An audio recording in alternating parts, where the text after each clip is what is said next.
Okay, so one of the topics of interest, I would say, I wouldn't say it's a mystery anymore, is how the dinosaurs or the terrestrial dinosaurs or just the land dinosaurs went extinct. Or that's, I hope I'm using the right words.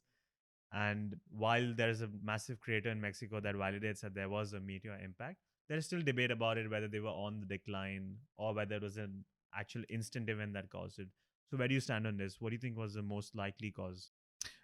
So basically, most of the fossils that I find every year is in a southern state called Tamil Nadu. There's a place called Arilur and Perambur. There are two districts that has a lot of Cretaceous deposits. So basically, you can actually go around and find fossils of animals that lived by the end time, by the time when the Cretaceous period ended.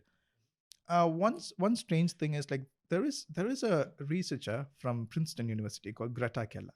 So she has a very interesting theory that it's not only the asteroid that killed the dinosaurs, but there are multiple impact events and other factors that kill the dinosaurs. So basically, what she says is like the Deccan traps. If we just go to Maharashtra, the Mumbai area, you can actually see the huge Deccan eruptions that happened like the end of the Cretaceous period. So where I stand is like when you just go take a core. So geologists actually drill a core and remove a slice of the rock. So you Yeah. can they can actually see the core and Like something like this, maybe? something like that Yeah. one. So they can actually understand what really happened in the past. So basically, there is a thing called KT boundary or KPG boundary, Cretaceous Paleogene boundary. So this is a dense clay layer that you can actually find all around the world. So they found in Gubbio in Italy, they found in US, they found in other parts of the world.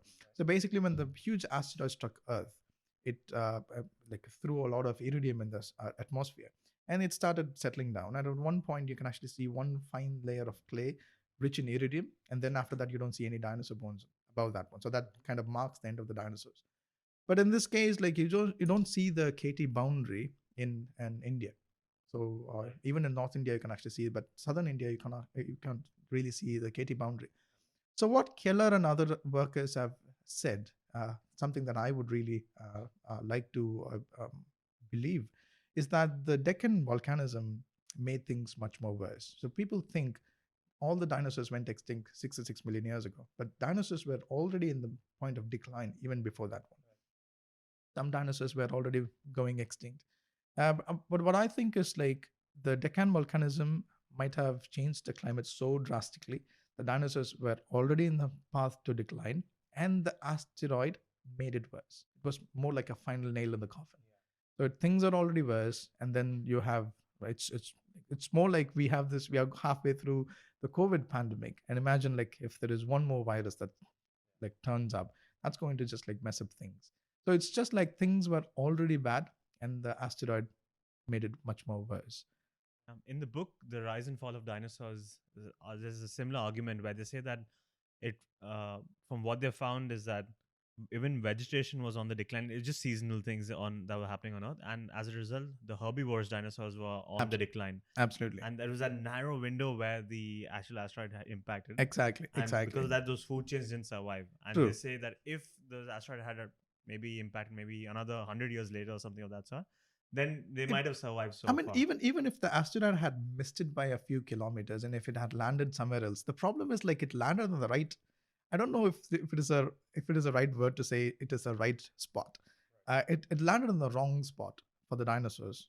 And the thing is, like, it landed in a place called Yucatan Peninsula, which is rich in limestone and carbonate rocks. So it's more like somebody smoking in a godown full of firecrackers. So that kind of made it absolutely worse. And the dinosaurs like literally went extinct. I mean, like if it had crashed somewhere else, like maybe they would have survived. Maybe I mean, like although like 66 million years is like quite a lot, and maybe we might not have dinosaurs like the ones we might have seen something else. I mean, like Trudon. Some people actually even theorized like Trudon, if it had not gone extinct, would have evolved into a humanoid form and like as intelligent as humans. So yeah, wrong events, wrong chain of events, wrong place. Everything went wrong 66 million years ago. Why do you think the birds and the frogs and the lizards and crocodiles, why did they survive? Oh, the thing is like the evolutionary adaptation. So basically, birds they could fly away. They can move from one place to another one, And mammals, what happens is like, so extinction event is like when an event suddenly changes and the animals don't have enough time to adapt to the new environment. So they kind of die out and they don't leave enough descendants to repopulate the planet. Uh, Mammals did survive because mammals were highly, they can actually, I mean, like, they were adapted to a nocturnal life back then. I mean, like, dinosaurs were big and mammals couldn't become any bigger than a normal rabbit when the dinosaurs were around. And the thing is, like, mammals survived because they can actually burrow. They survived the initial impact, and also they were scavenging, and they tend to leave more descendants than the dinosaurs did. So the environmental stress on the dinosaurs were heavy compared to the mammals and birds. So that's one of the reasons why mammals survived and the dinosaurs didn't. So there are other factors also, factors that we can never know or we yet to know and understand why mammals survived. Mammals had this advantage over the dinosaurs during the end of the Cretaceous period. But yeah, mammals left a lot of descendants, and like if you see the fossil record, mammals tend to become bigger after the Cretaceous period. And before that one, they were like very small because of the pressure exerted by the dinosaurs. I think it's important to make a note that when we're talking about the asteroid impact, it's not just the impact, but also what chain of events it triggered from there, Yes, where there was it caused a lot of volcanic eruptions, and then it caused a lot of gases to rise and block out the sun, and absolutely. it was complete change in climate for all the dinosaurs that were adapted to a certain climate, and they couldn't, and they died out. And more importantly, even for the plants that were in that point, so the vegetation started to die out, and then the dinosaurs that fed on that, as a result, the entire food chain started collapsing. So it was not just that one No, event; it it is a was multiple event. I mean, like, yeah. some people even say it's a multiple impact event. It's not a one single impact. So basically, when the asteroid entered Earth's atmosphere, it started splitting up into several pieces, and it fell in different parts of the world. And only Yucatan Peninsula, the crater survived. The Chicxulub crater survived. And some people even say there is a crater near Mumbai called Shiva crater. And some people even say that like Shiva crater been dated back to Cretaceous period. Some people say like the asteroid split into two big pieces. One landed in India, where already the Deccan volcanism is like was worse, and the other one landed in Yucatan Peninsula. But like we are yet to find more evidences for all these claims. So as of now, the Chicxulub crater impact model stands high.